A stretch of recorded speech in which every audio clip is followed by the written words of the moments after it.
Story collection of me and Tabi quite from a Putaram no Zeri. Manipur no tea for a pow chasing the Kangas of a Maru Pow Kramiam the Pogdam Zeri. Ahamada Airlines Kanganzeri. Kuki NP Manipur to 10 Sadal Kongak Nepal Satark Pada Manipulanga Kansuto Wangam Dre. Infant Dima for Nabi Pazare, Nintire. Pandul Repogari Satukum Pumari Legana Pusilata Badagi, Sama whom died to the Mama Lega Hancre. Chingdadi law and order he got totally kuki terrorism no kapsinlkpada mtei-mnao amasung mchanupa samnada hingore. Governor Yakai toy Suba Somali la festival Hogdoladuna Masigi Pambakna Nungsi Sanaba Puraknava Hona view Hydra Apinto Cray. Miam the Ising Pidre Hydra Sugun water supply scheme pump house follow Sincre. Impan Ziriba Nambigi Apongba Aronba Siek posing the Nupa Songa Pidaba drug diversing the 10,000 Tambire. Manipur government of Tumdra Lady Biranu Mikap Topiro SUDC Santen. Amuhana Pau Santona Pizeri Kuki in P Manipur to 10 Sadal Kongak Nepta Satarpada Manipurana Kasuta Wangam Dre Infant Dimafunabi Fazare Nitire Pandol Repogari Satukum Pumarigana Pusilata Badagi Sama who died to the Mile Hancre. Sit around the campo beat district in Yukitima BPS Nakon Bakol and Amazon Kondim Kun Ani Powder Satiba Intervides Rocky from Amada Kuki terrorist Kupu Amagitong Singna Embosta Tadosas leader Yauna Misam Ahum Harkiba Amazon Atopod Maribur Swan Kabito Talk Matu Matangi Numit Ta Sigi Tara Marida Kuki NP Manipur Prime Minister Pisankiba Memorandum that Yawa demands in Tabaka on Toroktre Haiduna Numin Asidi Holden Satarkiba to 10 Sadang Komjana in Pandimapur Nambi NIS Ani Umting Tinjalak Labasu Manipur Legana Kasuta Wangam Dre.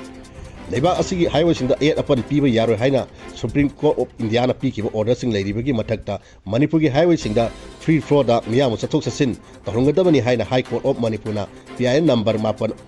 of Nisingani Kun Mari, PIN number Kunganito of Nisingani Kunga Mari, Amazon PIN number Kungatare of Nisingani Kungamanga Pine Torpati, Hosik Wakatsing Asigi Wayan, Saturnasu. Kuki NP Manipur successfully but to 10 shutdown the Kongjanga, Kamtang as Holaba, Pandema Punabida, Atingba, Sinamarum, Oiduna Pando Lyric Liba upon Magari Satuko Mari Rombo, Manipurangana, Impanian Pusilapangam the Bagi, Lama Amazon Nabima Panda, Pandol Yarek, the Kibagi Gari, Samaga, whom joined Treaty Senapati, the Sikitonganto and Pumsingda, Samai Leduna, Dimaprum the Hanakre.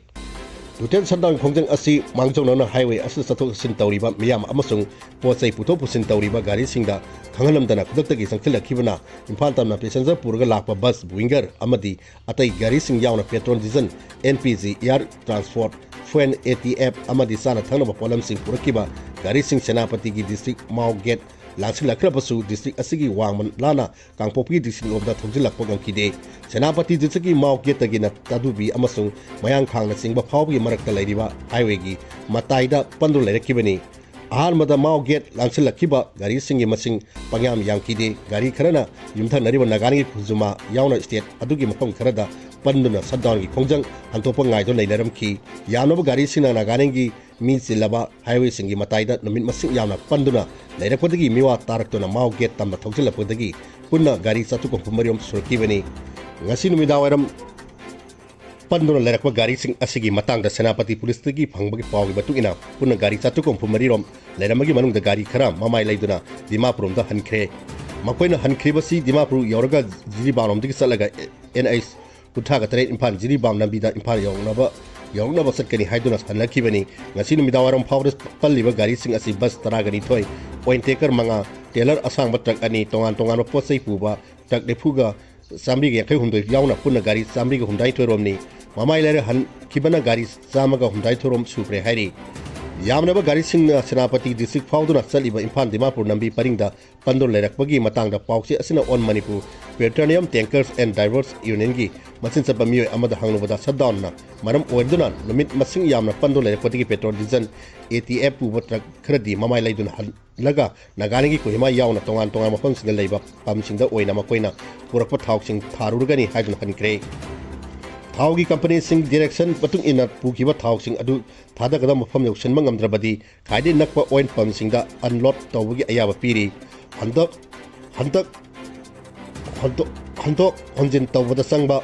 mamansu company na pugani haiba su yawi maram asina oil tanker ayambadi senapati districtgi mamai leiduna hanakibani harki Saddown gi Kongjang asi makhatana satharkpana anoba pochai sing puba gari singdi Dimapur romdagi mauk tamna lakpal emna kre harki Dimapur dagi langoi chinglakpa truck khadi matam kuina pallabasu pot pat tumba yaurolidabagi mathakta arumba por oibanina mamai laiduna hanbada yadaduna adumak pandol leibasu yauri hairaki pausi asina Manipur Drivers Association MDA gi General Secretary da hanglubadadi pandol leiriba gari sing impani yauna pusilaknaba nengana hona bidabadagi gari ayamba sanapati distriki tongan ba mafam singdagi mamai laiduna hanakre haiduna gari sing hannabagi video phabo pausi asida pirakhi nami masing yamna pandol lerakpana gari driver sing satuk tasin sizinanaba pirakwa simpam sing loisinaba yaure sana thana posai sing leiselektre gari driver ayama mapargi state sing mioi sing oibana mamai laiduna hanba horpani Islam lining chapa mitei pangangi driver sing su idun jahaga tharom leibadagi masa masai gari khalomnaga lambi koithoknabasu hannakiba yaukre hairi mahana makhata na phongdorpada landline oiriba NS ani amasung kunthaga tareta Puruk amata makoy gi demand phangnaba highway sing asibu khulai oina sizinabigenu khudak changsilakpa sadang khongjang asi driver amasung passenger singa mangjona na khangawba natte driver singi manungda atopa state singi miu sing su yauri Manipur nenga lambi thingjiliba kambugi wari sanabidona Imphal Dimarpur lambi asi athu matamda hangthoningi hairakki Senapati District Truck Drivers Union gi President Sandiana Hai hauji highway asi da sangsil iba shutdown asi driver amasung handyman sing da kam thengna awaba mayokna hale Tasigi trom doidagi horduna ngasi phawda lambi da pandol lerakli makhoi gi tangai phadaba hingnana sang sagadaba seng hawai amasung thaknaba ising phanglataba yaure hairaki MD Rafiqawa truck driver amana phongdorapda Kangpokpi landuna sangsil bayadabdagi tatubida gi ukulomda satuna mayum yaunakhiba passenger sing yaukre seng hawai leiba phangdabdagi minini asa pot sarga amasung sa thalaga len ba yaukre matam sangna pandol lekpana alu tilhau sanamna singba polam singdi pata puntharpadagi mangle Senapati districtagi amu handuna satlaga jiri namida lakpa matamda ahen banupana singni fu yankairom changlagani hairaki Human Rights International Federation Home Minister da palliba gari sing tek takada honbiru hijakre NS ani Imphal Dimarpur lambi da yamna gari sing limit masing yamna panduna lerakle basi matik saba security tembang piduna Imphal da honbirakna ba thabak pakat piu haina Human Rights International Federation gi Manipur State ki Director Dr. Mujurvi Khan ngasi Home Minister da Gumidas Koksa da aiba serot ama pisin kre Chingdadi law and order higok thokli kuki terrorist sing noi kapsinlkpada mtei-mnao amasung mchanupa samnada hingore Ukhun district ki nitan PS na konba sari khongda hokiba February tariki numidang yu thaksinaba tangkun amasung kuki phurup anigi mioi kharagi marakta khana senaba thokpadagi mairik pidi meljawi oiraktuna thasi kumari gi numidang pung 8 lom tarapoti hauraga numit asigi nongai matung phawbo mongkot chepu amadi lengang chingna sing mafam sta phurup anigi Khulai paiba masengi marakta nongmei kapna khramatung de none district su kuki terrorist sing na kunja sing tamna nongmei kapsinlkpada singi district dadi hojik su law and order gi fiom higok thok libra haibi wang sing hanglaragli None district ki thokdok asi ngasi ayuk pung 10 rom tarapda district asigi khobum police station gi awang lomda kilometer 10 rom damak lapnan lairiba dipong turen manakta taba monpai amasung goitang duithan chang khun ani gi marakta thokibani Thodo asigi matangda pauksi asina phangba report sigi matung ina mafam asida leiba morok thaba pham amada goitang duithang jang dagi masagi sahi kumpumaru nithoi rom surba gandhar dai ramang koba mioi amana mahaki noinabi nungdainu ramang yakhaitaru amasung mchanupa gailan tau ramai kuthar ga nithoi ga punna pham asida lakhibani hari makoi hum pham asi yoksalapda kuki terrorist na makoi tamna noi kapsinlkebani hari Goidang Daithun Jang Hariba Kun Asi Kabui Kunja Singi Kunni Kun Asina Nangan Ladiba Kuki Kunna Monpai Kulni Kuki Tirosin mtei-mnao amasung mchanupa tamna nongmei kapsinlkibadu Monpai Kulomdagi Nate Tirosin Aduna Goitang Duithang Jang Kulomdagi Sangsilakragan Rumdun Leramna Matungda Mayo Ahum Asi Lakwa Ubadi Makoi tamna nongmei kapsinlkibani hairi Nongmei kapsinba horpada Gandhan Dai Riamaina mahaki noinabi amasung mchanupaga noina mafam adu thadoktuna sapakada mafam da senki ngasi numidawaram phawda makoi ahumang masagi kunda halaknaba ngamkhidri thodo asigi report phangbadi kobum police station gi masigi jenen diary GD da entry number ahum ani mari amadi isingani kuntaruki makara entry tawduna record tawre hari thodo asi thokraga matung kwangtang Duithang Jangi Village Authority amasung CEO singna matokramna nongmei kapi thokdok thokibano haibi matangda sijenba hokre hairi Khulai paida misam lomi sing tamna nongmei kapsinlkiba thokdok asi matungda amu hanna chatarktanaba akanmam wapam phongdokre Janiarong pui resident gi rongmei naga kunja singna su village volunteersing kusan madu nongmei kapsinlkpada singga mayongnaki amasung mtei-mnao amasung mchanupa kalhauki hairi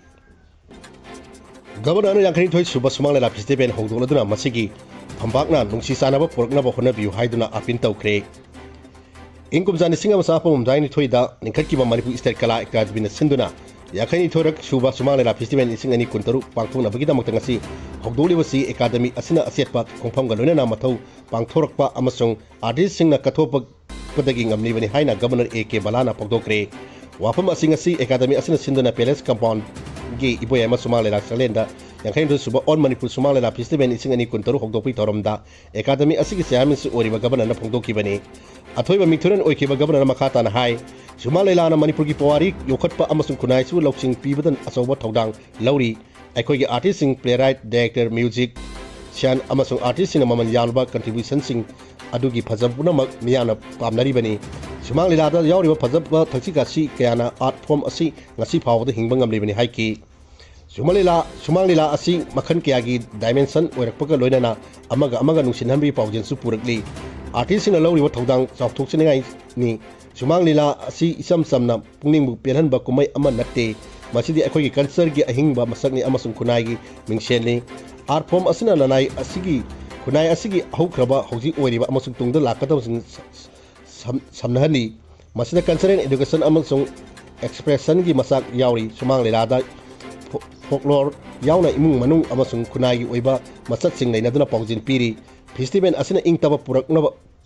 Puramak Komjenta Sundana Apun Bagi Saktam Sakapata Sobat Todang Review Highness Governor Apin Tauki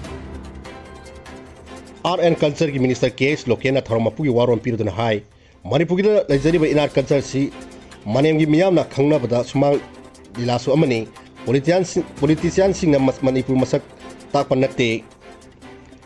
Sports amadi art and culture na takpani puruk haibasi leitragadi culture leiroi maramduna puruk kanba haibasi yamna maru oi stage da leiminari ba puruk kuthra ga mangarom sida ngasidi masam sai culture mangsilak podona tauri thoning da thodok kaya namdamsta makha samtharpasina ekoigi ipa ipusinga thambiramba culture gi masak sing nomonomogi maksilak kum tauri basi nongaiti maru aina festival asda aiba sing artist singna ekoigi puning honba ngami miyobigi anoba awonba amadi Pataba Nabida Sakigidaba Sing Sumalila Mangjing Lamtaptuna Kanam Honari Tungi Mionda Ekogi Riba Naki Masaksing Mangana Tambiramo Toning Dabo Todok Singna Matam Sana Festival Sip Panduna and Madu Tamatana Tartuna Pangtopang Lakde Auditi artist Singi Awabake Gari Tausige Hybadu Kanaragani Haiki Manipurgi State Kala Academic Secretary Sunanda Toksona Festival Lungo Waron Piraduna Haiki Bada Income Zani Singa Masapu Hundat Tadigi Academy Asina Sindana Festival Asiputopa Horkibani Nasi Pangtole Yakani Toy Rok Suba Idisani Masida Nupi Amasun Nupa Sumanglina Kambugi Atoy Hen Tanagani Masida Nupi Loop Tra Mari Amasun Nupa Loop Tram the Saruk Yari Artist Singbu Puning Tokopa Oina Academy na Ahanba Oina Sakang Se Amadi Memento Pibagi Matakta Kias Prize Su Hable Kunaida Paujan Piriba Sumanglila Miana Ying Haina Su Apen Toki Loina na mamang sa hida pangtokiba yakema toy suba Sumalila Festival na matang takrabasing dasu Governor na manama tuyan toki Tao amasung NPG PIB gisaron amada Manipurang bapampunang magta Petron Dizan amasung NPG barang kaina lady haina oil company sing na pongdorok de hairi Loisalakpada MMA story collection mo miyang tabiri kwai puno mo amka na kurum sari pawro jari